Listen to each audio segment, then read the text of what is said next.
Good morning student हम lesson number 7 राष्ट्रीय आंदोलन का उद्देश्य पढ़ रहे थे। आज मैं एक आपको विशेष सूचना देने जा रहा हूँ जो यूटी के बारे में है।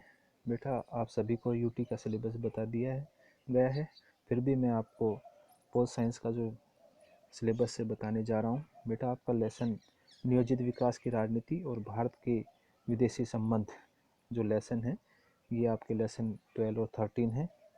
इसको आपने अच्छे ढंग से पढ़ना है और ये इन दोनों लेसन में से आपको ऑब्जेक्ट टाइप क्वेश्चन पूछे जाएंगे जो 20 नंबर के होंगे। तो मैं आशा करता हूँ आप घर पर रहकर ये दोनों लेसन हैं, नियोजित विकास की राजनीति और भारत के विदेशी संबंध के बारे में आप अध्ययन करेंगे।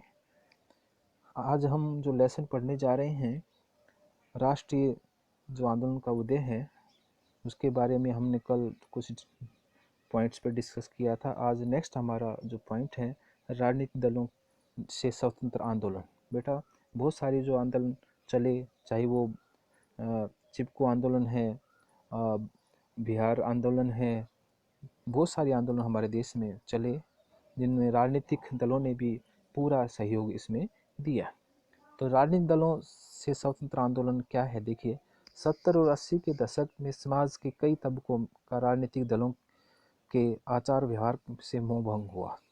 इसका तात्कालिक कारण तो यही था कि जनता पार्टी के रूप में गैर कांग्रेसवाद का प्रयोग कुछ खास नहीं चल पाया और इसकी असफलता से राजनीतिक अस्थिरता का माहौल भी कायम हुआ। लेकिन अगर कारणों की खोज जरा दूर तक करें तो पता चलेगा कि सरकार की आर्थिक नीतियों से भी लोगों का मोह भंग हुआ था।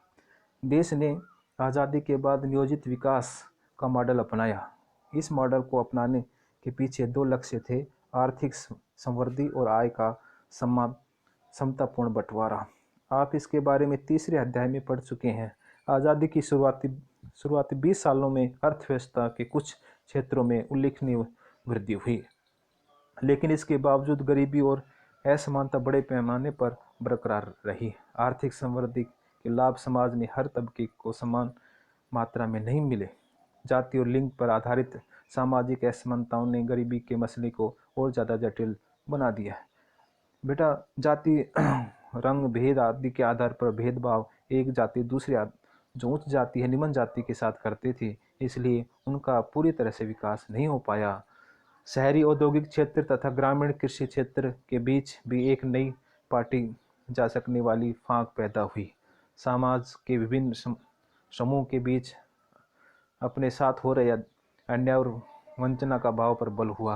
राजनीतिक धरातल पर सक्रिय कई समूह का विश्वास लोकतांत्रिक संस्थाओं और चुनावी राजनीति में से उठ गया। ये समूह दलगत राजनीति से अलग हुए और अपने विरोध को सवर देने के लिए उन्होंने आवाम को लामबंद करना शुरू किया।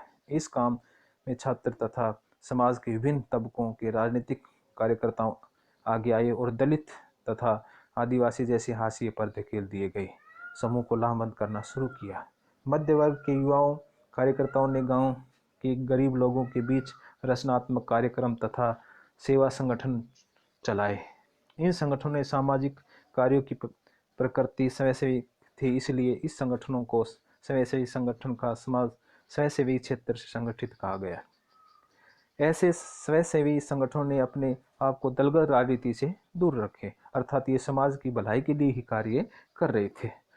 स्थानीय अथवा क्षेत्रीय स्तर पर ये संगठन न तो चुनाव लड़े और न ही उन्होंने किसी एक राजनीतिक दल को अपना समर्थन दिया है। ऐसे अधिकांश संगठन राजनीति में विश्वास करते थे और उसमें भागीदारी भी करना चाहते थे, लेकिन इन्होंने राजनीतिक भागीदारी के लिए राजनीतिक दलों को नहीं चुना। इसी कारण इन संगठनों को स्वतंत्र राजनीति संगठन कहा जाता है। इन संगठनों का मानना था कि स्थानीय मसलों के समाधान में स्थानीय नागरिकों की सीधी और सक्रिय भागीदारी राजनीतिक दलों की अपेक्षा कहीं ज़्यादा कारगर सिद्ध होगी।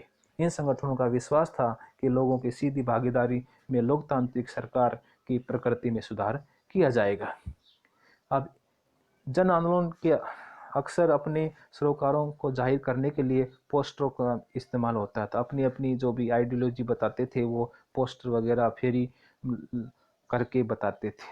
बहुधा से ये पोस्टर बड़े कल्पनाशील और सुंदर ढंग से बने होते थे।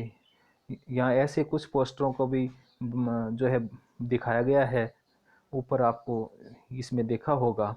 अब देखिए नामदेव ढसाल जो क्या थे। देखिए एक ये नामदेव ढसाल कर्थ गोलपृष्ठ मराठी कविता का हिंदी जो अनुवाद बताया गया है कि सदियों तक सफ़र किया उन लोगों ने सूरज की तरफ पीठ किए, लेकिन अब हमें कहना है ना अंधेरी को इस पथ यात्रा से। हाँ, हमारे पुरखे अंधेरे को ढोते ढोते झुक गए, लेकिन अब हमें उतरना है बोझ उनकी पीठ से। इस अनुपम नगर के लिए बिखरा था हमारा लू, और बदले में ये मिला खाने को पत्थर। लेकिन अब हमें ढहानी और होगी इमारत जो चूम रही आकाश को। हजारों बरस बाद भी मिला वह सूरजमुखी आशीषों वाला फकीर। अब हाँ, अब सूरजमुखी की तरह हमें भी घुमाना होगा मुख अपना सूरज की तरफ। अब देखिए अब ऐसे स्वयंसेवी संगठन शहरी और ग्रामीण इलाकों में लगातार सक्रिय हैं। बहरहाल अब इनकी प्रकृति बदल गई है। बाद के समय में ऐसे अनेक संगठनों का वित्त पोषित विदेशी एजेंसियों से होने लगा। ऐसी एजेंसियों में अंतर्राष्ट्रीय स्तर की सर्विस एजेंसियां भी शामिल है। इन संगठनों को बड़े पैमाने पर अब विदेशी धनराशि प्राप्त होती है, जिससे स्थानीय पहल का आदर्श कुछ कमजोर हुआ है। तो स्टूडेंट आज हमने लेसन नंबर 7 जो पढ़ा, कुछ पॉइंट्स हमने डिस्कस किए। कल हम दलित पैंथर्स पार्टी क्या थी इसके बारे में हम आपके साथ डिस्कस करेंगे। तो मैं आशा करता हूँ आप घर पर रहकर अच्छे ढंग से इसको पढ़ेंगे। Thank you.